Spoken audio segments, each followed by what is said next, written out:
తారీఖు నుంచి 17వ తారీఖు నుంచి దీక్షలలో పాల్గొనడం జరుగుతుంది.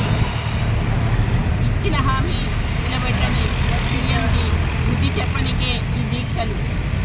ఇప్పటికైనా నిజమైన సీఎం అయితే ఇప్పటికైనా కరుణించి పెన్షన్ ఇస్తాము, 10 నెలల పెన్షన్ కట్టి ఇస్తాను అని అనుకుంటే ఓకే, లేకపోతే మళ్ళీ మేము 26వ తారీఖున నిజాం కాలేజ్ గ్రౌండ్లో లక్షలాది మందితో వృద్ధులు, వితంతులు, వికలాంగులు, ఒంటరి మహిళలు, బీడీ కార్మికులు, పెన్షన్దారులందరితో లక్షలాది మందితో మీటింగ్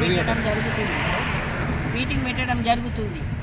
ఎందుకంటే ఇంత మట్టికి ఎన్నో హామీలు ఇచ్చాడు, కానీ ఇప్పుడు దాకా ఒక్క హామీ కూడా నిలబెట్టుకోలేని సీఎం గద్దె ఎక్కిన తర్వాత నా అంత రాజు లేడు అని అనుకుంటున్నాడేమో. కానీ ఇప్పుడు మాత్రం మెడలు వంచి ఖచ్చితంగా మా హక్కులు మేము పూర్తిగా తీసుకుంటాము. ఏది బ్లాక్ లాక్ పోస్టులు కూడా భర్తీ చేస్తానని చెప్పి ఇంత మట్టికి ఒక బ్లాక్ లాక్ పోస్టులు కూడా భర్తీ చేసిన దాఖితాలు లేవు. డబల్ బెడ్రూము, ఇందిరమ్మ గృహాలు, వాళ్ళు డబల్ బెడ్రూమ్ అన్నారు, ఈయన ఇందిరమ్మ గృహాలు అన్నాడు. ఇందిరమ్మ గృహాలు ఎక్కడైనా ఇచ్చిన దాఖితాలు చూపెట్టండి. ఎక్కడ కూడా ఇందిరమ్మ ఇల్లు ఇచ్చినట్టు ఒక ఇల్లు కూడా ఇప్పుడు దాకా ఇచ్చింది లేదు. అసెంబ్లీలో వికలాంగుల గురించి మాట్లాడిన నాయకుడు లేడు. ఒక సీఎం అని పేరుకు మాత్రం సీఎం ఉన్నాడు, కానీ అతను ఎక్కి 10 నెలలైనా కానీ ఈ రోజు దాకా అందరితో చీ అని అనిపించుకునే రోజు తీసుకొచ్చుకున్నాడు. కానీ అయ్యో సీఎం మంచోడు, ఈరోజు ఎక్కి ఈ పని చేశాడు అన్నది ఒకటన్నా చూపెట్టమను. మా పెన్షను ఏదైతే ఇస్తానని చెప్పి మా పెన్షన్లు వృద్ధులు, వితంతులు, వికలాంగులు, ఒంటరి మహిళలు, బీడీ కార్మికుల పెన్షన్లు ఆపేసి రైతులకు ఇచ్చాడు. అంటే ఈయన ఎంత మంచి నాయకుడు.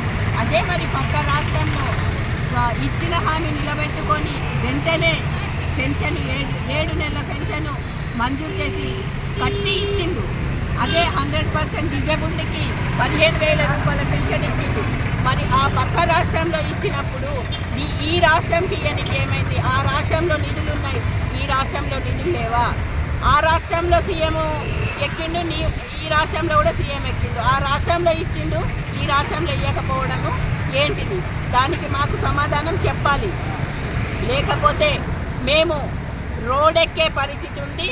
ఖచ్చితంగా ఈ దీక్షలు అయిపోయినాక మళ్ళీ మేము ప్రతి ఒక్క కలెక్టరేట్ ముట్టడించబోతాము, ఆర్డీఓ ఆఫీసులు కూడా ముట్టడించబోతాము. మళ్ళీ 26వ తారీఖున మళ్ళీ చలో హైదరాబాదు పిలుపునిస్తాము. పక్కా నీ అంతు చూస్తాము.